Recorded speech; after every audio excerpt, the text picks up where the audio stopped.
Psaume chapitre 1.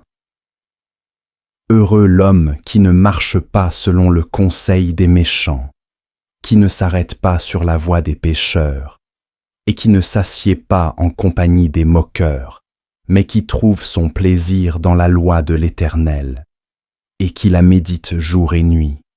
Il est comme un arbre, planté près d'un courant d'eau, qui donne son fruit en sa saison, et dont le feuillage ne se flétrit point. Tout ce qu'il fait lui réussit.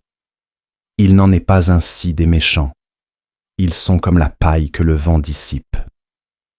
C'est pourquoi les méchants ne résistent pas au jour du jugement, ni les pécheurs dans l'assemblée des justes.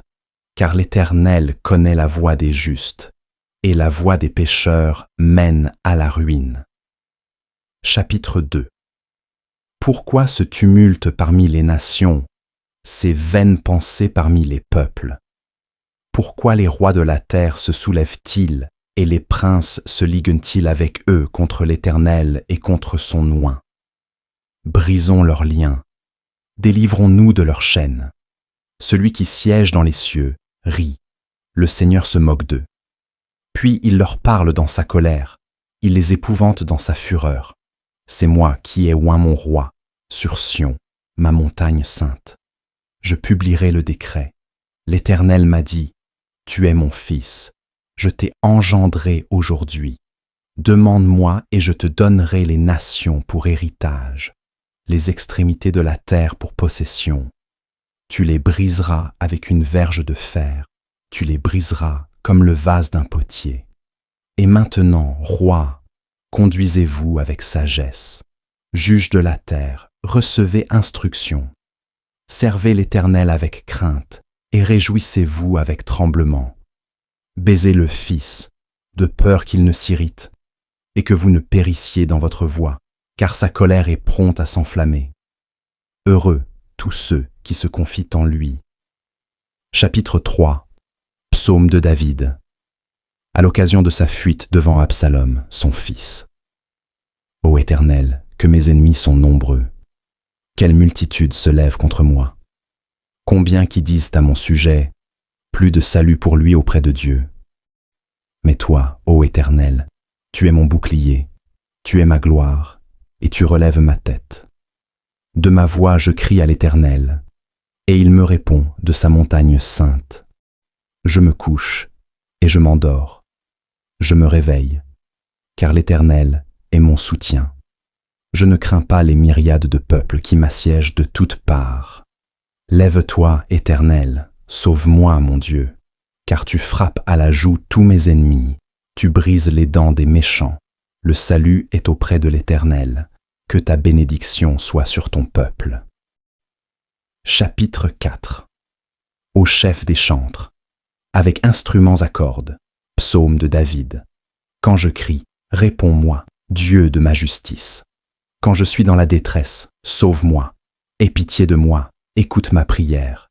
Fils des hommes, jusqu'à quand ma gloire sera-t-elle outragée? Jusqu'à quand aimerez-vous la vanité, chercherez-vous le mensonge? Sachez que l'Éternel s'est choisi un homme pieux. L'Éternel entend quand je crie à lui. Tremblez et ne péchez point. Parlez en vos cœurs sur votre couche, puis taisez-vous. Offrez des sacrifices de justice et confiez-vous à l'Éternel. Plusieurs disent, « Qui nous fera voir le bonheur? Fais lever sur nous la lumière de ta face, ô Éternel. Tu mets dans mon cœur plus de joie qu'ils n'en ont, quand abondent leurs froment et leurs mou. Je me couche et je m'endors en paix, car toi seul, ô Éternel, tu me donnes la sécurité dans ma demeure. » Chapitre 5. Au chef des chantres, avec les flûtes, psaume de David. Prête l'oreille à mes paroles, ô Éternel, écoute mes gémissements, sois attentif à mes cris, mon roi et mon Dieu. C'est à toi que j'adresse ma prière, Éternel. Le matin tu entends ma voix, le matin je me tourne vers toi, et je regarde. Car tu n'es point un Dieu qui prenne plaisir au mal. Le méchant n'a pas sa demeure auprès de toi. Les insensés ne subsistent pas devant tes yeux. Tu hais tous ceux qui commettent l'iniquité. Tu fais périr les menteurs. L'Éternel abhorre les hommes de sang et de fraude. Mais moi, par ta grande miséricorde, je vais à ta maison. Je me prosterne dans ton saint temple avec crainte. Éternel, conduis-moi dans ta justice à cause de mes ennemis. Aplanisse ta voie sous mes pas. Car il n'y a point de sincérité dans leur bouche. Leur cœur est rempli de malice. Leur gosier est un sépulcre ouvert, et ils ont sur la langue des paroles flatteuses. Frappe-les comme des coupables, ô Dieu, que leurs desseins amènent leur chute. Précipite-les au milieu de leurs péchés sans nombre, car ils se révoltent contre toi. Alors tous ceux qui se confient en toi se réjouiront. Ils auront de l'allégresse à toujours, et tu les protégeras. Tu seras un sujet de joie pour ceux qui aiment ton nom. Car tu bénis le juste, ô Éternel. Tu l'entoures de ta grâce comme d'un bouclier.